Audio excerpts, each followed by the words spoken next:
Hello everyone, a very warm welcome to the Kala Ghoda Festival Unlocked 2021. My name is Supreet K. Singh. I'm an artist, a filmmaker, and the director and COO of Red Dot Foundation. Red Dot Foundation is an NGO that works on intersections of gender, technology, data, and urbanism. We are very excited to be here, third time in a row, in collaboration with the Swedish Consulate and the Swedish Institute.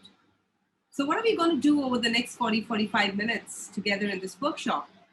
We are going to be talking about how do we all contribute in creating a gender equal world through the lens of art and photography. So before I say further, we will now hear from the Consul General of Sweden in Mumbai, Ms. Anna Lekvall. Hi, my name is Anna Lekvall. I'm the Swedish Consul General in Mumbai. You're most welcome today to this workshop on unlocking your artistic potential to promote gender equality. It's the third year in a row that the Consulate of Sweden here in Mumbai is partnering with the Red Dot Foundation and the Swedish Institute at the Kala Ghoda Festival. We're very excited about this workshop today. We believe it's going to be fascinating and thought-provoking when we look at images and using arts to discuss gender stereotypes and how to promote gender equality. So Sweden, you may know, is the first country in the world to pursue a feminist foreign policy. It basically means that we believe gender equality and women's rights are important enough to be part of our agenda and something all our missions across the world are working very actively with. And we here at the Consulate in Western India have been working with this for several years and really been promoting gender equality in various ways and activities. For example, we have the project Kraftsamla that's for years now been the project with the Swedish companies, and the Swedish Chambers of Commerce have been working on gender equality in the workplace. Kraftsamla is called Join the Forces, and it's still a very vivid part, and this continues to expand. We are also been working at several activities, for example, promoting women in STEM sciences. Last year, we had a very special visit by Their Majesties, the King and Queen of Sweden, here in Mumbai. And at that part, we engaged in a Tekla workshop where we were promoting young girls and inspiring them to take up gender STEM sciences, where, as you may know, the gender disparities are huge.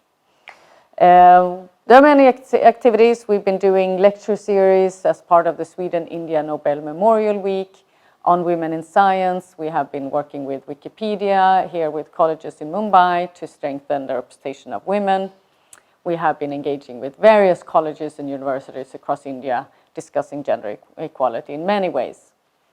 So these are just some examples. For today, particularly of relevance is also a Kala Ghoda photo exhibition where we also use arts to discuss gender equality. So 2 years ago, we also did a photo exhibition called Swedish Dad, Indian Dads. Some of these images and work you will also be seeing further today. And a campaign we did last year also with the Red Dot Foundation as a partner called SuperSheros. Again, using arts to inspire young girls to use their voice and creativity to think about gender equality and stereotypes. So today, we are going to start off this workshop. It's going to be about how to challenge stereotypes using arts and imagery in various ways. You will first hear from Supreet Singh from the Red Dot Foundation, who will be talking about the stereotypes and looking at some of the imagery from that. And then we have a very special contribution from the Swedish photographer Thomas Gunnarsson, who's been using photography to challenge stereotypes and makes us look at these norms in society in new ways. I hope it's going to be fascinating, thought-provoking, and inspiring to you all to look at gender stereotypes with a new perspective. So let's start, and let me introduce Supreet to you, who will now kick off the workshop. Thank you, Anna. It's always so inspiring to listen to you and to all these stories you bring to us from across India and across the globe, actually. Thank you so much for all that you're doing to bring about gender equality and to open these conversations. I think this event wouldn't have been possible, this workshop wouldn't have been possible if it wasn't for the Swedish Consulate and the Swedish Institute. So thank you so much for that. Without further ado, let's deep dive into what we are here for, which is unlocking our potential creatively to break gender stereotypes. I'm going to share my slides now so that we are more structured in how we are going to move forward, and so that we can understand as to what really goes on um, from the time we are born to actually make us reach a stage where we feel that this is the way we are supposed to be, this is the way we are supposed to behave, this is appropriate for me to be because I am a girl, this is inappropriate for me because I'm a boy. So what really builds this? What ecosystem are we within that makes us reach this stage? And eventually it starts limiting us and limiting our potential to be who we really want to be. So let's start. So what is gender stereotype? It's this belief, it's these set rules about what girls and boys are like and what traits make them girl and boys. Or as boys and girls, what is the behavior that is appropriate, um, and what is expected of them? So, what does it really mean? So, if you're a girl, you're meant to be delicate, you're meant to be sweet, caring, warm, emotional, dependent. People expect you to be homemakers. And as careers that women are told that they need to follow, teachers, nurses, secretaries, mostly women. I know we live in an urban world. In the urban cities, we are privileged, so we have much more exposure and opportunities now. But this is across the world. Girls are pink and boys are blue. Girls play with dolls. What is the first toy that you probably ever got to play with if you're a girl? Was it a doll? Was it a kitchenette? Was it a teddy bear? And what is it if you're a boy? You have to be tough, assertive, ambitious. You have to be competitive, strong, independent. You're the breadwinner of the house. You get an education, you go out and earn a living. The careers that boys can go out for: engineers, politicians, leaders. While girls can be designers and hairstylists, boys can definitely not go there. What happens if a boy plays with a doll? There's a problem. People don't accept it. What happens if a girl wears shorts and plays football? She is a tomboy. No more a girl, is it? So these are the kind of gender stereotypes that we are pushing towards our children from the time they're born. The first thing they do is they wear a clothing which is either pink or blue, depending on whether you are a girl or a boy. The next thing is you're probably given toys which are very girly or boyish. The boys will probably get a train or a truck or a GI Joe. Um, if you are a girl, you will be asked to play with other girls inside your house, sit and play kitchenette, have doll houses, do a little bit of kitchen work. As boys, you're always sent out. Even if you want to be a great chef and you want to cook, you're not really invited into the kitchen that often. So, so what are these? Who are these people who actually label us to be girls and boys um, in terms of how we are supposed to behave in the world? Who are the influences? The parents, the friends, the toys and patterns of play, the schools. By the time a child is 4 years old, he or she knows what gender he or she belongs to. more because of these influencing stereotypes which are forced upon them, subconsciously probably. A lot of parents don't really believe in gender inequality, but it's ingrained in us. So unless we open these conversations and we realize what we are doing, we are never going to get rid of them. And we will always limit our growth, our opportunities to be who we want to be or who we are. And finally, media. It is definitely right to say that media is the biggest influencer across the world, across generations, across ages. So when women or girls are objectified in a certain stereotype through media, it's reinforcing the message of how you are supposed to be as a girl, how you're supposed to be as a boy, and that doesn't end when we are kids. It goes on till the time you are here. And what do we do? What do we do to break this? Is it right for a boy who wants to be a designer to actually be pushed on to be an engineer? A girl who wants to be an engineer to be pushed on to become a nurse or a secretary or a teacher? No. So, because we are constantly working on how to break stereotypes, like Anna had mentioned earlier, we run constant campaigns inviting people to break stereotypes, and we believe that art is one of the most non-confrontational, non-violent form of putting our point across, of raising questions towards norms and stereotypes that have been created by the community and are being followed for so long. And last year, on the day of the International Day of Girl Child, Red Dot Foundation with the Swedish Consulate ran a campaign called Be a Superhero. And we invited girls to put in their submissions of how they have broken some stereotype in their small way in their lives and submit it to us in the form of art.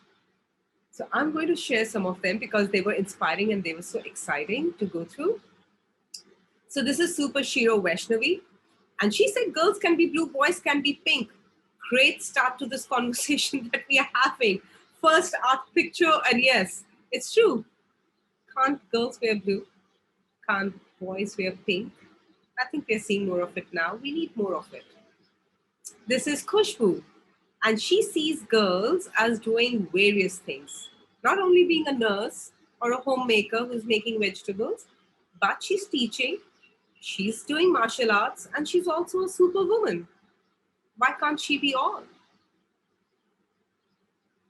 Superhero Pradaksha, and she says women power, and she draws it beautifully, and she had a story next to it, of course. I mean, there were so many stories about girls who wanted to play cricket, and whilst they were not allowed by their teams, they worked really hard on themselves through YouTube and through other sources where they could get some tips, and they finally made it to the district team. It is amazing. These stories are amazing. Can you believe it? She's 5 years old. And when she was supposed to do something for this campaign, she wore this dress and they clicked a picture, but the picture doesn't say it all. Of course, it says a lot, but when the mom said, Kyra, you look just like a princess, Kyra turns back and says, this 5-year-old girl turns back and says, okay, but can I be the one who rescues someone instead of me getting rescued? Because all she had heard was princesses get rescued. And she said, no, I want to change that dialogue. It's exciting. And it is so inspiring to hear a 5-year-old say that. Abhilasha, I mean, look at the potential of every girl who's probably allowed to do what she wants to do. She's a chess champion. She plays in the soccer team. And she's a spelling bee winner as well. I mean, why are we limiting each other just because we are supposed to be a certain way? Who's decided that? Let's change that narrative. This is Aarti, and she's got another inspiring story, and she's in the cricket team. She does martial arts. And she also does her local traditional dance. And she doesn't stop there. She goes out and speaks to all the kids of her community, talking about how they can unlock their own potential and be who they want to be. How important is it to be educated? How important is it to choose what you want to do from your heart? Because that is when you will excel. Right? These give me goosebumps sometimes, even today. And yes, of course, if you can do all of this, if you can break these stereotypes and not limit yourself, you'll be free. What else do we want?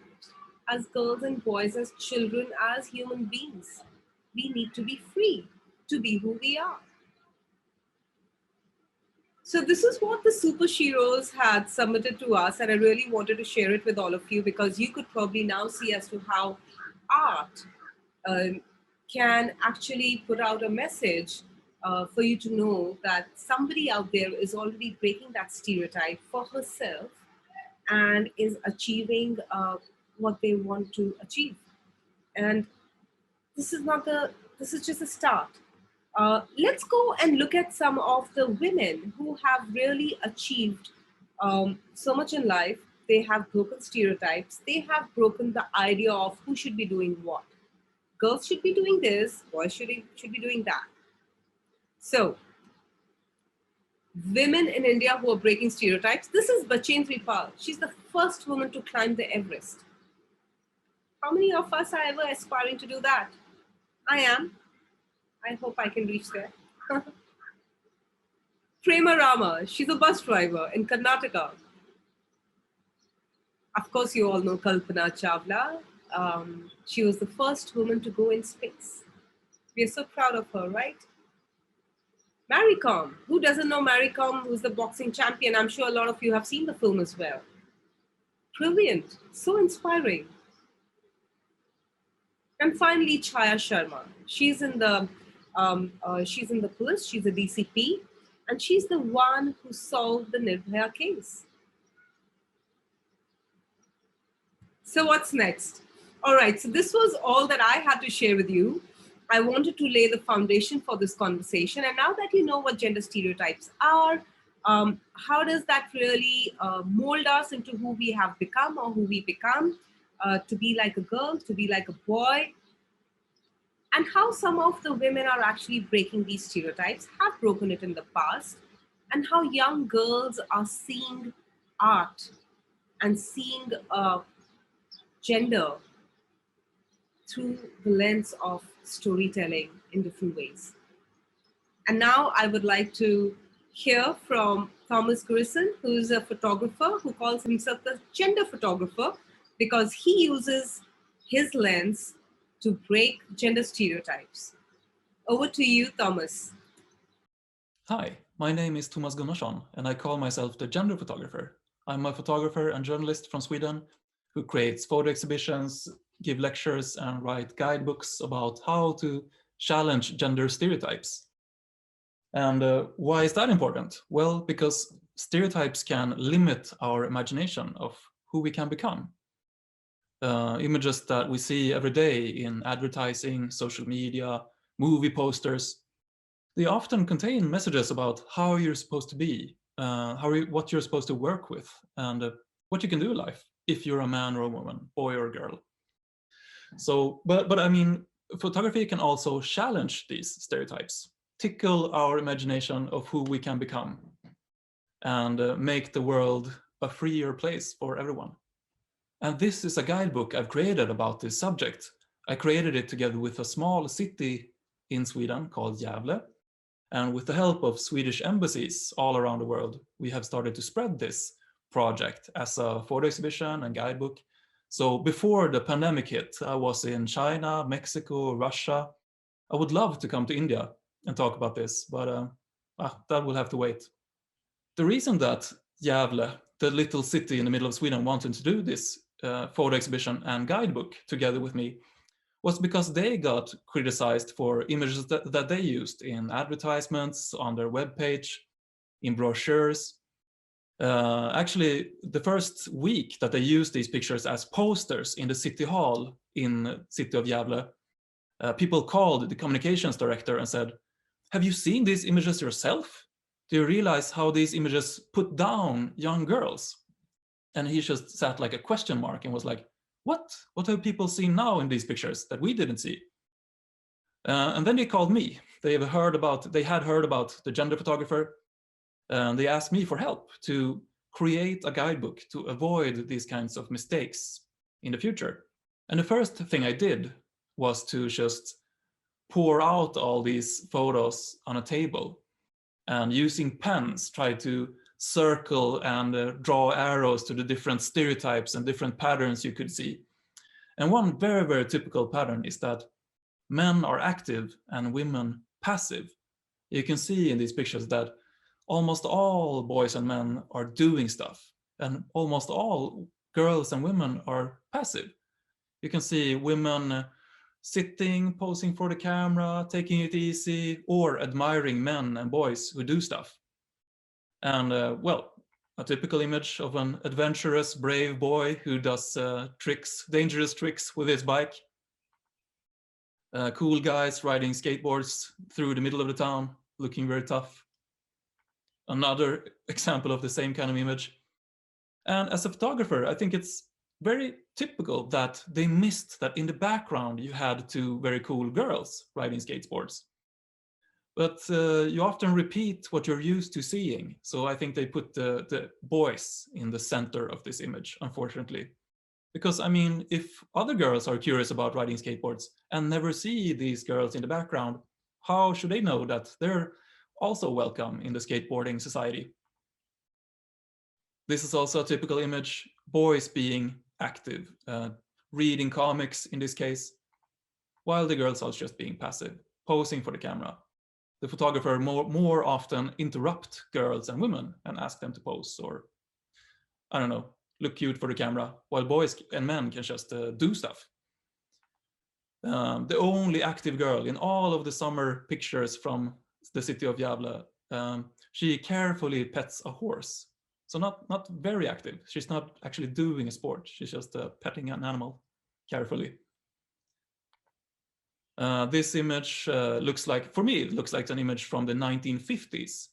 Dad showing the family how you're supposed to swing the golf club, and the mother on her knees almost exploding. She's so impressed by daddy. This was one of the things I did in the beginning of the project. I looked up the same family and asked them if we could take a new photo.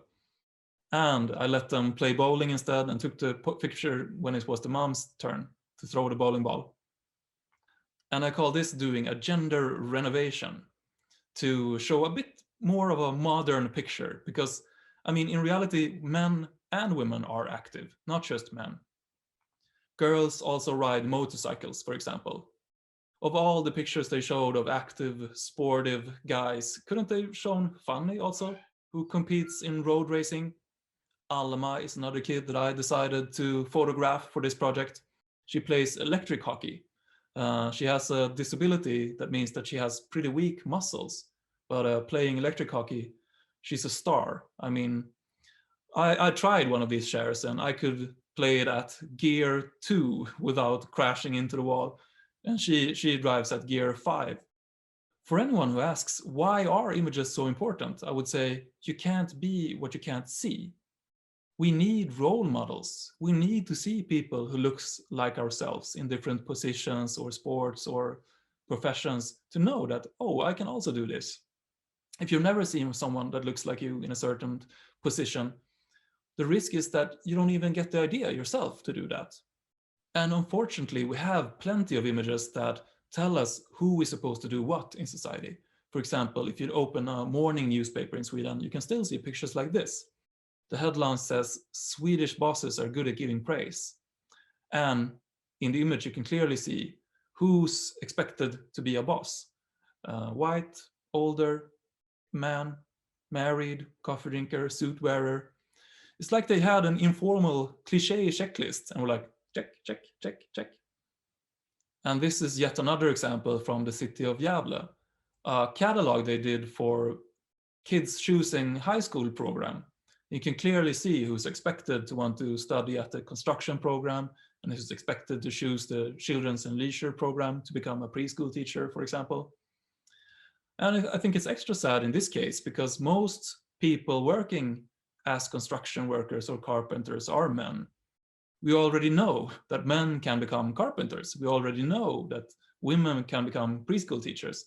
So here you would really need the role models, the images that tickles our imagination of who can become this. An experiment you can make is take any professional title or hobby or sport and say carpenter or preschool teacher. What image pops up in your head? And there you have a perfect opportunity to create an image that challenges that stereotype instead of just pouring more cement on it. This is a great Swedish and Indian example. Swedish companies joining hands with local stakeholders in this project Kraftsamla, and very cool images that shows that women can also work as forklift drivers in this case. Women can also operate machinery, have very technical professions. And recently we found out that women can become vice presidents of the United States, like Kamala Harris, who is half Indian. The glass ceiling is still to be broken to become president in the United States. And Prime Minister of Sweden. We have never had a female Prime Minister yet. So India is ahead of us there. One of the main things I do as the gender photographer is helping people identify and avoid gender cliches. Like, for example, photographing women from above and men from below. I would say that's maybe the most common gender cliche. And taking a picture of someone from above makes them look smaller, less powerful, less threatening. And if you take a picture of someone from below, they usually look bigger, more important, more powerful. And who has taken these photos? Well, I did. As a young photographer working for different entertainment magazines and video games magazines and technology magazines, I stepped in all the different gender cliches you can imagine, because that was what I saw when I tried to become a photographer. And I gradually became aware of these patterns. I tried to get a male video game producer, for example, to look into the camera, smile, look a little bit more warm and have good eye contact. But in the same time, you can see that he has his war toys in the background and he really spreads out in his boss's chair. While I took a picture of a female video games producer like this, just a big, sparkling, cute smile. No office or any products in the background that gives a hint of what kind of games she does. And this was very frustrating for me because I actually studied gender studies at university, and that didn't help. I still repeated all these kind of cliche images I had seen as a young freelance photographer. So I figured maybe I had to create this project, The Gender Photographer, to open my own eyes to how you can do it differently. We all recreate gender roles. We all do it in our day-to-day life, in our interactions with each other, when we choose clothes, when we choose bathrooms. And we also do it with photos. I'm thinking of selfies. There's a very interesting media study called Duckface Stoneface, where a researcher asked kids in the 4th and 7th grade how you're supposed to look in your selfies, and got almost complete opposite answers from girls and boys. The girls said, take many pictures until you get a good one. Don't publish photos where you look ugly. Look pretty, look happy. Use a photo filter. Peek under your hair. And the boys said, it's unnecessary to change picture. Don't look like you're chasing approval. Look cool, don't show any affectionate expressions. Have a stone face. Photo yourself from below so you look bigger. So you can see that the instructions are almost opposite. And I think it's so revealing because usually these rules of how you're supposed to play the masculine role and how you're supposed to play the feminine role, those rules are most often unspoken. But if we really think about it, we can actually put down these rules like this in a diagram and also use it maybe to challenge these stereotypes. I did an experiment for this guidebook. I took pictures and tried to create the typical stone face image and the typical duck face photo. But as a twist, I did it with the same model to show that these are roles that we get taught how to play. And we often get approval or likes in social media if we manage to perform or fulfill the feminine or masculine role. And we're often punished in ways if we go too far out of our gender role. Morgan and I decided to make a selfie school to try to encourage people to, with the help of selfies, maybe explore new sides and identities you never knew existed. And Morgan also gave some recommendations. For example, making ugly faces is the most neutral selfies you can take. When I take pictures of women, I often try to bring out their self-confidence and power, because you often see the opposite in mass media. Women who always has to be kind, cute, angels with their head tilted to the side, non-threatening. And when I take pictures of men, I also try to expand the ways that they're allowed to be as men. This is the communications director of the city of Gävle, who once gave a green light to creating this guidebook. And I asked him, oh, maybe you could help me to show some typically feminine poses. So I let him pose with a cute from above perspective. But I mean, I think this is just a great photo of him. Looks like a boss that actually listens. And this also looks like a boss you would dare to talk to and that listens to everything you have to say. Come in, Thomas, tell me all your troubles. And of course, when I photographed him, we switched to a blood red sofa and tried to take more flirtatious pictures because we have so many of those of women in power, of course. And it was so funny because he analyzed himself while we were taking these photos. And he said, if I had my hand on my shin, that could be a masculine pose. But playing with your lips, that's not something you're supposed to do as a male leader. And this final photo is the one we're most proud of. Both him and I, actually. We looked at a lot of role models, a lot of successful, famous women in different poses, and copied different elements to create this very striking photo that was also very appreciated by his kids. In the evening, when he came home from this photo session, he sent me photos of all his 3 kids upside down in different chairs and sofas. Often the male gender role is more narrow than the female one when it comes to parenting, for example. Sweden is pretty famous for having good parental leave laws. You get 480 days paid for by the state. But for some reason, only a quarter of those is taken out by men.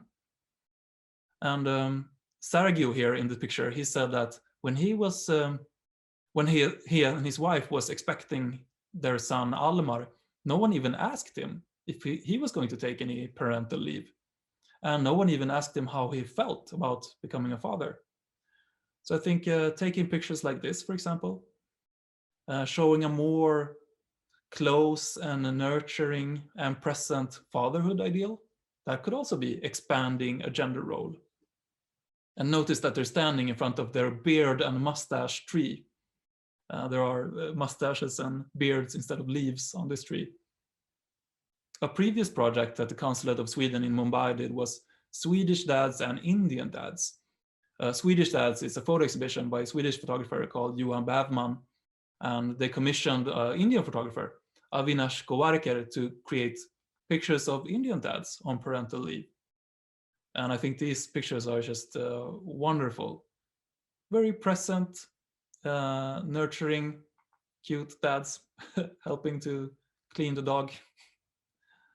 And this is perhaps my favorite one. Father and daughter out walking in the nature, very, very close. People who don't think you should talk about stereotypes or analyze gender stereotypes, they often say that let boys be boys and girls be girls. But why can't just kids be kids? That's at least the motto of Henning, the father of Ludwig. Ludwig is just an ordinary 5-year-old who likes to wear dresses and fence with pirate swords. He likes to play with Barbie dolls and Batman dolls. And his parents haven't told him that there's some toys or some colors you can't touch because you're a boy. Another example is the twins, Ella and Alice. Ella trains ballet, prefers to have her hair long, pink is her favorite color. Alice likes to have short hair. She plays football and hockey and doesn't like pink. And because of this, both adults and kids think that Alice is a boy. So they usually hear comments like, recently someone told their parents, "Oh, wow, you named your son Alice? Cool." But I mean, that is limiting from when we're small. If we can't even enjoy certain colors or hobbies without being understood as being of the other gender, how are you supposed to feel that that's something you're supposed to do? The big toy companies in Sweden have also realized that this is pretty limiting. So from 2012 now, they have said that we're not going to cement gender roles in our catalogs. So you can see in the pictures below, both boys and girls driving four-wheelers, a boy working in the kitchen, and above here, one of my favorite pictures, Spider-Man pushing a stroller. And I mean, I think these messages are kind of freeing. I mean, you can be a superhero and have kids. You can be strong and be caring. There's thousands of ways to be, not only two. If you want to read more about this topic, please visit my homepage, genderphotographer.com.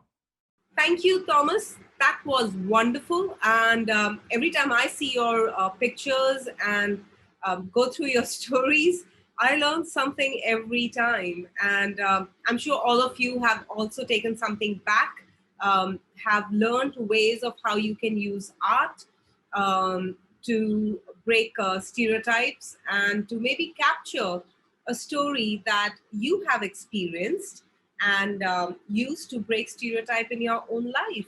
So why don't you take your lenses and go out, take your cameras, take your phone cameras, go out and capture something that you feel is breaking a gender stereotype and send it to us. Our email is in the description.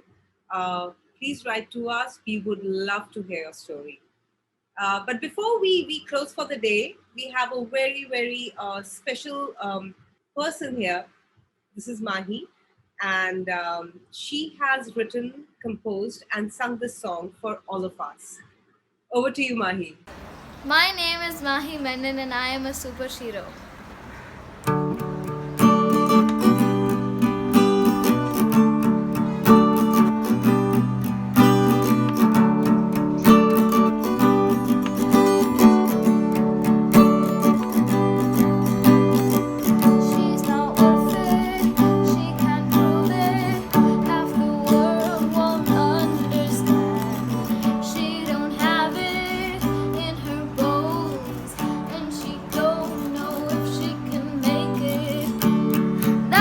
You think of her, who do you think you are? Maybe you disagree with me, but I know for sure she has it all.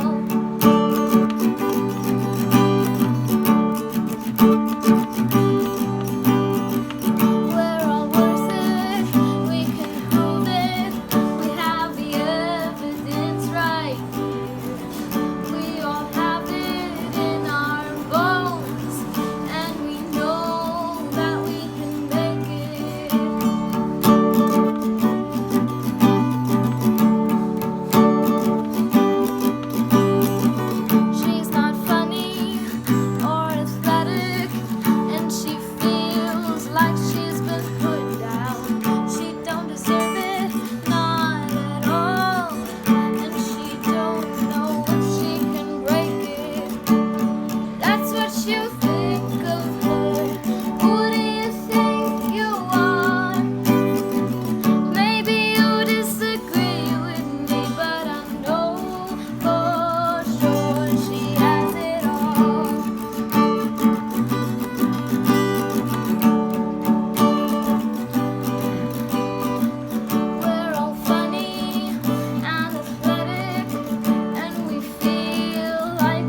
It's always so inspiring listening to all these young kids and these young girls who are doing so much in their own life to break barriers and to live up to their full potential. And I'm hoping, we all are hoping, in fact, that this workshop has given you the tools, has given you a little bit more information on gender and gender stereotypes and how it limits us more or less, and how you can break it and then share that story with the world. And now we will hear from Miss Anna Likwal. She has a message for all of you. Hello again. I hope now you've really been inspired through this workshop. I hope it's put new thoughts in your heads, that you can look at gender stereotypes, that you see how we can use arts and photos to really challenge and create discussion among ourselves, so we can really all help to create a world where there is absolutely equal opportunity between girls and boys and men and women to shape their own lives and do what they want to do in their own terms. So thank you for today, and I look forward to see you next year at Kala Ghoda. Okay, some final recommendations from me. Use your mobile phone. If you walk by a newsstand or advertising posters, just take pictures of anything you think looks stereotypical, or the opposite, that you think challenges stereotypes. And of course, when you take pictures of your friends, or if you take selfies, why not try to challenge the typical stone face and duck face? I mean, there are plenty of images that tell us there's rules of how you're supposed to behave according to your gender. But we can create new rules if we want to. Good luck. Thank you, Anna and Thomas. With such inspiring words, I think we have come to a close to the workshop. I hope you all learned something, found a few tools to tell your stories, to capture stories, and found a way of breaking stereotypes to live up to your full potential. I will not hold you any longer. We've come to a close, but I have a message and I have something that I want to request all of you to do. If you have the time today, go out to your parents, to your siblings, to your brothers, sisters, to your friends, and share what you learned today with all of them. It's true. You have to be the change that you want to see around you. So be that change, be a superhero, and take care of yourself. Bye bye.